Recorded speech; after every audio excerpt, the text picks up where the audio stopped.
Hello et bienvenue à apprendre l'anglais rapidement.fr, la chaîne pour apprendre l'anglais et vivre la vie que vous méritez. Aujourd'hui, je vous propose une nouvelle expression idiomatique anglaise pour parler anglais comme un natif. Expression anglaise effrayante numéro 20. Speak of the devil.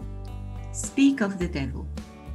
Voici une expression qui va vous faire froid dans le dos, qui est assez courante et qui nous emmène dans le domaine de la superstition et du clergé et qui a un lien avec un très célèbre écrivain anglais.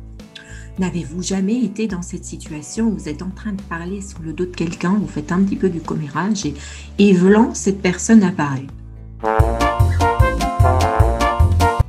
Comme par hasard. Exemple. We were having a coffee during our break, talking about our boss, when he walked in. Well, speak of the devil. Donc, nous étions en train de prendre un café pendant notre pause en parlant de notre patron quand il est rentré. Quand on parle du diable. We were having a coffee during our break, talking about our boss, when he walked in. Speak of the devil. Did you see Clara today? There she comes. Speak of the devil. As-tu vu Clara aujourd'hui? Oh, la voilà, quand on parle du diable. Did you see Clara today? Oh, there she comes. Speak of the devil. Traduction en français, on va plutôt utiliser l'image de ce bel animal des forêts quand on parle du loup. Quelle est l'origine de cette expression? Alors, cette expression, elle date du XVIe siècle en vieil anglais. Elle a été reprise l'année 1666. Mon Dieu! Wow. En plus, si ce n'est pas le chiffre du diable. Et cela disait « The English say, talk of the devil and he's presently at your elbow ».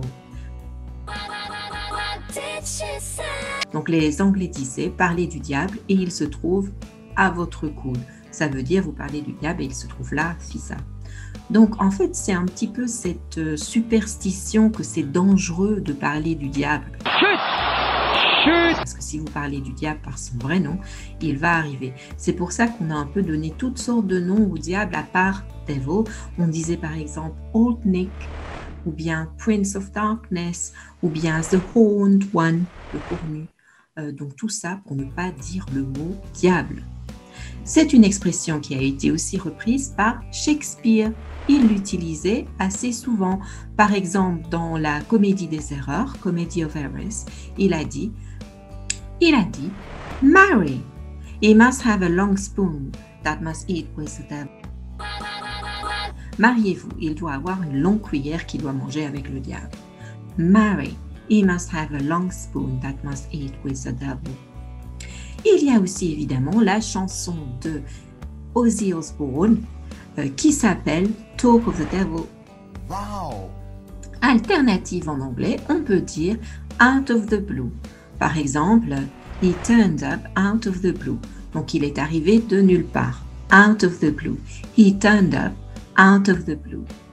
Comme illustration en musique, je vous ai mis la chanson qui s'appelle Speak of the Devil des Black Pistol Fire, qui est un groupe qui, à mes yeux, mériterait d'être beaucoup plus connu qu'ils le sont.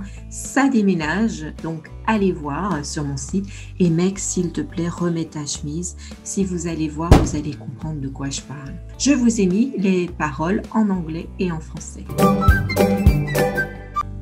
J'espère que cette vidéo vous a plu. Vous n'avez plus qu'à vous abonner et aller voir le lien ci-dessous pour télécharger votre bonus et également voir tous les détails de cette vidéo. Je vous dis happy learning. Bye bye. Cheerio.